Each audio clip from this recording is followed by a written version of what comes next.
High বন্ধুরা, দেবার্চনা কিচেনে তোমাদের সবাইকে ওয়েলকাম। গরমটা একটু পড়েছে, তাও বেশি পড়েনি। আমি আজকে তোমাদেরকে তিতর ঝোল রান্না করে দেখাবো। তার জন্য দেখো, প্রথমে আমি ঘরে দেওয়া বড়ি, সেই বড়িটাকে ভেজে আগে উঠিয়ে রাখবো। একদম তিতর ঝোলটা কিন্তু নূতন ধরনের রান্না। তোমরা এইভাবে তিতর ঝোল করে খেয়ে দেখবে, খুব সুন্দর হবে।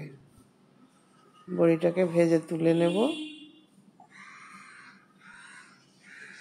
এখন আমি কি করব দেখো, এই তেলের মধ্যে দিয়ে দিলাম কালো জিরে আর দিয়ে দিলাম জিরে। এই আমি ফোড়নে দিলাম, দিয়ে এবার উচ্ছেগুলো দিয়ে দিলাম। উচ্ছেগুলো দিয়ে খুব বেশি নাড়াচাড়া করব না, অল্প নাড়াচাড়া করেই আমি সব সবজি, আলু, পটল আর সজনের ডাঁটা এই আমি ছেড়ে দিলাম। দিয়ে এবারে একসঙ্গে করে এটাকে কষাবো। দেখো, আমি কিন্তু উচ্ছেটা তুলে নিইনি, আর উচ্ছেটা বেশি সময় ভাজিনি, অল্প একটু সময়। তাতে কি হয় বলো তো, তিতোটা কম লাগে। এটা মাথায় রাখবে। মনে করবে যে বেশি না ভাজলে তিতো লাগবে না, যেভাবে বলছি সেইভাবেই তোমরা করবে। এবার দিয়ে দিলাম এর মধ্যে একটু হলুদ, অল্প দেবে হলুদের পরিমাণ, আর দিয়ে দিচ্ছি পরিমাণ মতো লবণ। এবার দেবো একটু মিষ্টি। আমি চিনি ব্যবহার কম করি, তাই সুগার ফ্রি দিয়ে দিলাম। তোমরা যারা সুগার নেই তারা চিনি দিতেই পারো। দিয়ে এবার এটাকে একটু কষিয়ে নেব।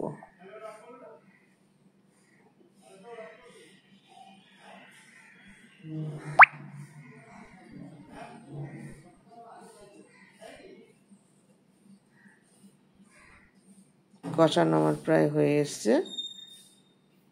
এর মধ্যে আমি দিয়ে দেব, আমি আদা বেটে রেখেছি। এবার সেটা কিভাবে দেব দেখো, বড়ি দিয়ে দিলাম। বড়িগুলো ঝোলের মধ্যে থেকে একটু সিদ্ধ হবে, সুন্দর হবে। এই যে আদা বেটে রেখেছি, আদার মধ্যে দেব আমি জল। এই আদা বাটার জলটা দিতে হবে, আদা বাটা দিয়ে কষানো যাবে না, এই জল দিতে হবে। এবার পরিমাণ মতো জল দিয়ে দিব, যাতে সব সবজি সিদ্ধ হয়ে একটু ঝোল ঝোল থাকে, যার নাম তিতর ঝোল, একটু ঝোল থাকবে। এবার আমি এটাকে একটু ঢেকে দেব সিদ্ধ হবার জন্যে। তারপরে আবার ফিরে আসব।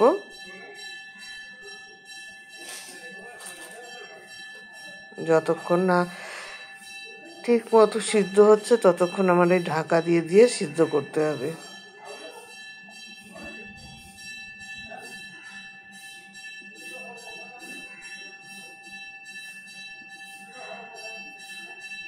এরপরেও আরও কিন্তু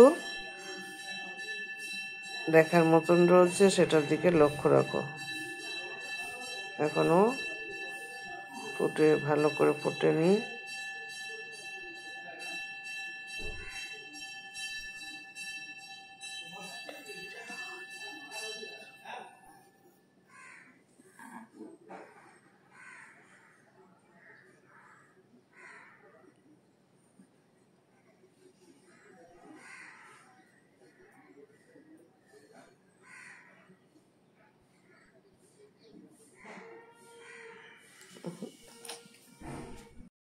ঢাকা দিয়ে দিয়েছি।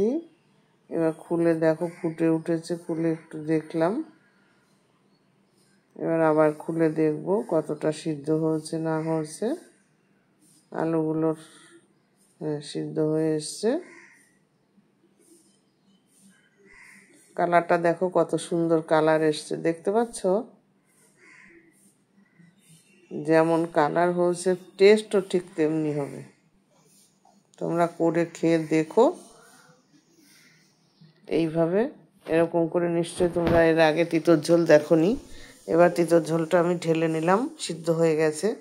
আগে ফোড়ন দিয়েছি, কিন্তু এবারও ফোড়নটা একটু অন্য রকমের দেব।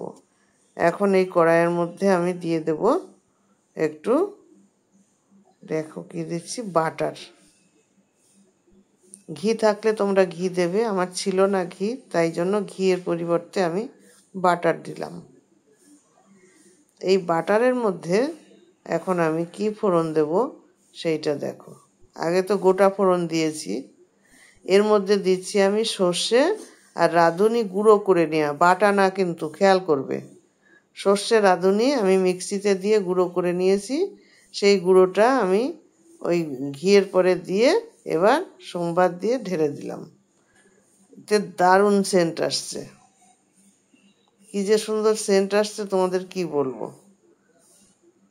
এখন এটাকে ফুটিয়ে বেশ সুন্দর হয়ে গেলে আমি নামাবো। তার আগে দিয়ে দেবো এর মধ্যে একটু আমি দুধ, গুঁড়ো দুধ ব্যবহার করছি, এটাতে আরও টেস্টটা সুন্দর হবে। মিশিয়ে দিচ্ছি। ব্যাস, আমার সব সিদ্ধ হয়ে গেছে, রান্নাও প্রায় হয়ে এসছে, বেশিক্ষণ লাগে না। শুধু যে সিস্টেমে করেছি এই সিস্টেমে করবে এখন গরমের সময়, মনে হবে প্রতিদিন যেন এই দিয়েই ভাত খাই। আর মাছ টাছ তোমরা কিচ্ছু মুখে দিতেই পারবে না, এই ঝোলটা যদি তোমরা ঠিক মতো করো। আমি যেভাবে যেভাবে করেছি ঠিক সেইভাবে করবে। হয়ে গেছে, এখন আমি নামিয়ে দেব।